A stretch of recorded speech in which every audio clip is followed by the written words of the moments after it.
This is the Daily Lives group presenting our three pieces of works: the Athenian Agora, the Colosseum, and the Trajan Market. Enjoy. The Agora was a marketplace as well as a civic center. It was a place to buy and sell things, as well as a place to meet people and discuss all kinds of topics. Things from business to politics to bigger topics like the divine and the nature of the universe. It was a gathering place for citizens, as well as a place for people to hear philosophers and politicians. Politicians' speeches would be timed using a water clock. The southwest part of the Agora was mainly political buildings like the Tholos and the Bouleuterion. The Agora is one of the best places today to learn about the Greek people due to its many functions in the Greek society. Like how it was a place where you could see democracy come into life with political buildings such as the Tholos and the Bouleuterion. Next is the Bouleuterion. The Bouleuterion was a meeting place for the Senate. The Senate was roughly 500 members in size, and they could all be found inside the Bouleuterion discussing political matters. The Senate was made of 50 representatives from the 10 tribes created by Clisthenes. Each of these members would only serve for 1 year before the next election. The Bouleuterion is a large rectangular building with a propylon in the Ionic style at its entrance. The seats, which were wooden benches, were arranged like an amphitheater in a semicircle inside of the Bouleuterion. The Tholos was a circular building with a conical roof. The roof was made of terracotta and held up by 6 interior columns. The Tholos in Athens was 60 feet in diameter. The Tholos would be occupied by a 50-man executive committee consisting of members from the Senate any time the Senate was in session. At any time, at least one-third of these members would be living inside of the Tholos in order to deal with any unexpected issues. These members would work in shifts and would cycle so that all members would have equal time throughout the year. There was a small kitchen at the north side of the building, as well as other accommodations for the council members who would be living inside it. The Stoa of Attalos was a great work of Greek architecture that was built between the years of 159 and 138 BCE. This stoa, unlike many of the other stoas in the Athenian Agora, was funded by King Attalos II of Pergamon as a thank you for all of his time studying in Greek Athens during his youth.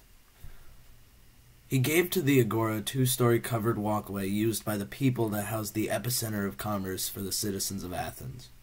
It was a central place where people could go shopping for nearly anything that they may have needed, whether it be food, clothes, oils, or any of the other common Greek goods.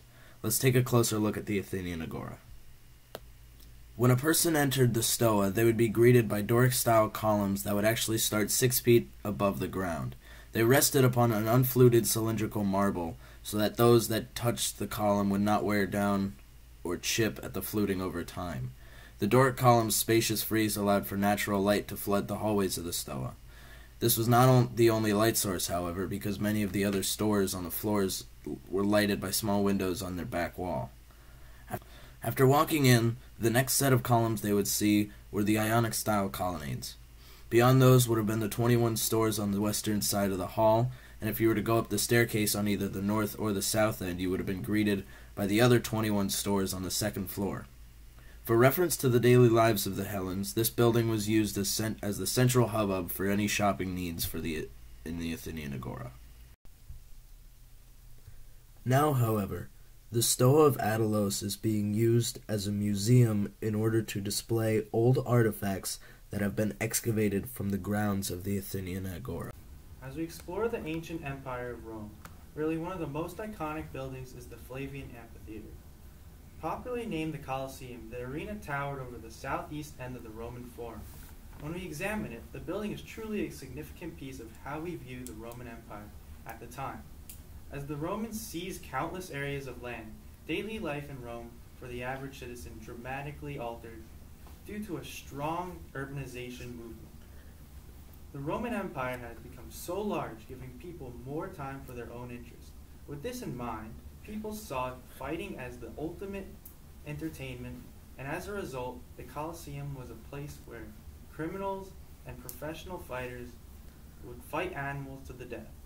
While this could be seen as an innovation for the time, the true innovation comes from the intricate construction of the building and how well crowds could move in and out of the building. To start off, the Colosseum was not the first building to be featured where it was constructed. It is actually a pretty remarkable story that comes before the Colosseum. In 64 CE, there was a fire that destroyed much of the Aventine and Palatine hills. Following the fire, Emperor Nero wanted to build a massive palace where the fire had happened. However, the citizens already angered that he did not respond to the fire fast enough, or that he even started the fire himself, were very resistant. In the end, though, he seized the aristocratic land and even carved into the Oppian hillside for part of his palace. Turning to architect Severus and engineer Celer, Nero's palace, named the Domus Aurea, featured 140 rooms with ceilings up to 11 meters tall, along with 30-meter tall bronze statue of Nero as a sun god. Along with this, a circular banquet hall, which rotated day and night, used water pressure to drive it, and he also had rooms with waterfalls running down the walls. As you can see, while his palace was used for self-pleasure, it truly was an innovation that, if he used correctly, could have been monumentous for the empire.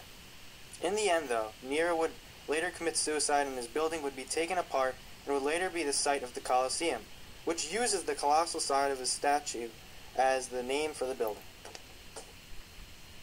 Moving on to his successor, Vespasian, instead of building a pleasure palace for himself, he wanted to shore up his image by building one for the people. The Colosseum was able to hold 50,000 people, making it the largest amphitheater in the Roman world. However, with its size came careful planning to ensure stability. First, being built near a lake, it had to have drains to dispel water. Second, the foundation used concrete ranging from 13 to 42 feet. In doing this, the ground level was raised almost 23 feet, allowing for people to look up and fascinate about its size and see how strong the Romans truly were. Along with this, the Colosseum incorporates symmetry similar to the Pantheon. The Colosseum was meant to be constructed in a 5:3 ratio. Also, the perimeter of the building was to be split up evenly among 80 entrance arches. So with each being 20 feet wide, with an extra 3 feet due to deviation in Roman measurements, the Colosseum was 80 times 23, equaling 1,840 feet, and the arena was adjusted to 280 by 168, which is still the 5:3 ratio. Another interesting piece of mathematics was the width of the auditorium area, height of the external facade, and width of the arena area were equal. Overall, the Colosseum was carefully put together in the way the Romans thought were ideal. The building had 4 stories having superimposed arches with semicircular columns. On the first story there are Tuscan columns, the second had Ionic, and the third had Corinthian. The last one has pilasters with Corinthian capitals. The pilasters have windows that once held the masts for awnings to hang above. The Colosseum was dressed in bronze shields on top, along with statues of gods and emperors between the arches. In order for spectators to get to their seats, they followed arches labeled 1 through 76 to enter inside. There were 4 grand entrances not numbered for royalty and important people.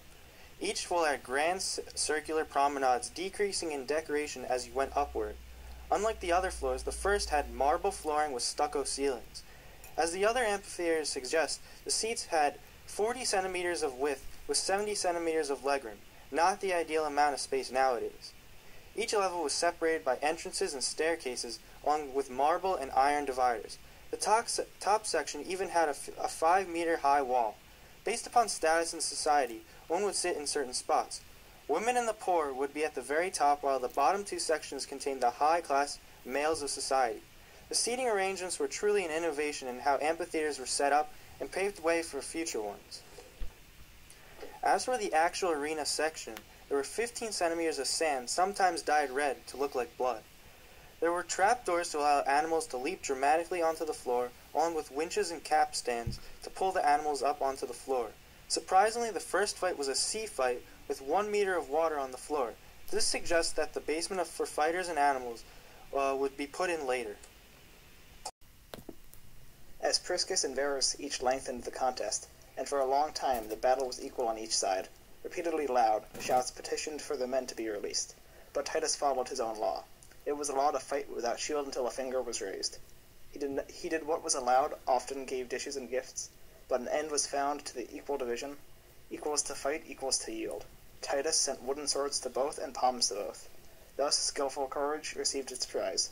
This took place under no prince except you, Caesar. When 2 fought, both were the victor.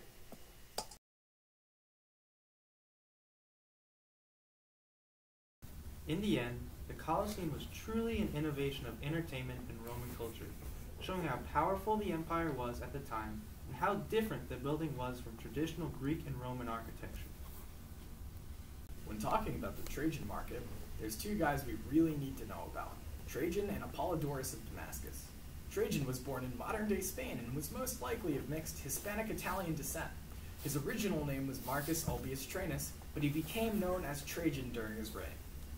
Trajan's father was the first in his family to serve the Roman Empire, eventually becoming the ruler of Baetica, a region now known as Andalusia on Spain's southern rocky coast.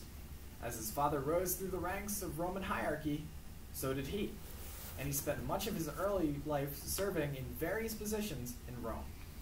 After the emperor Nerva passed away, Trajan assumed the throne. Trajan quickly earned the reputation of being a good emperor and was exceptionally popular with the Roman people during his rule, so much so that they actually referred to him as Optimus Princeps, meaning first best citizen. The Forum of Trajan was constructed during his rule as a public space instead of his own private area. This is important because it highlights who Trajan was as an emperor, something of a man of the people. Now, Apollodorus of Damascus was the architect behind the Trajan market and Basilica Ulpia. He was a military engineer who worked under Trajan during the Dacian Wars and is notable for designing a bridge used to cross the Danube River. Some ancient accounts say that Apollodorus was executed by the Roman Emperor Hadrian, but scholars are unsure of whether or not this is actually true. Okay, so let's take a look at the work now. Focus in on two parts of the work, the Trajan market and the Basilica Ulpia. Pictured right now is the Trajan market, which served as a marketplace in Imperial Rome and is often referred to as the world's oldest shopping mall. It was constructed between 107 and 110 Common Era. The market has 3 different levels and is built into the hillside behind it. These levels are connected by staircases which provide access to different corridors. The road at the top of the Trajan market was called the Via Biberatica, from the Latin root bibere, which means to drink, presumably for its stores which sold beverages. The stores in the market also sold many food items, including vegetables, fruit, wine, oil, and spices. As you can see in the picture, the stores lined the sides of the main corridor, providing a permeable storefront for the ancient Romans to get what they need. I would also like to point out the bricks. You can see here that buildings were made out of concrete faced with bricks, but during its time stucco would have likely covered the walls as well. If you look at the arches here, you can see brick pilasters, which are pillars protruding from the walls that support the sides of the arch.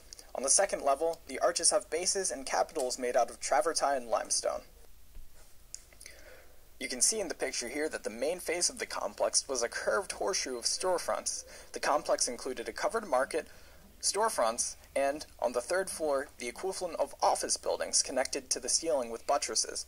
One of the unique features of the market's design is actually the ceiling itself, constructed out of groin vaults. A groin vault is just 2 intersecting barrel vaults, and this allows for a wide open area and the space to its sides to let in light into the market. Here's what the ceiling looked like. Now, the basilica was also located in the Forum of Trajan and was used as a civic building of sorts, in which business transactions and trials would take place. The main hall was lit by a clerestory and supported by a colonnade. The columns in the clerestory are of the Ionic order. The sides of the basilica are called apses, which are semicircular recesses ceilinged by domes. The front has 4 columns in the Corinthian order, making it a tetrastyle porch that support the facade above. Now, the facade is said to have once had a statue of a quadriga, or a 4-horse chariot, on its top. The lateral porches support individual bigas, or 2-horse chariots, at the top of their facades. The porch once bore the inscription Ex Manubis, or from the spoils of war. This is a monument to Trajan's military successes. Now, the Basilica Ulpia set the standard for a proper and lavish Roman basilica, but today only exists in its ruins. Its legacy, however, exists in Christian architecture that constructed their own basilicas. Many consider the Basilica Ulpia the primary influence to many of these works and has remained significant through history because of this.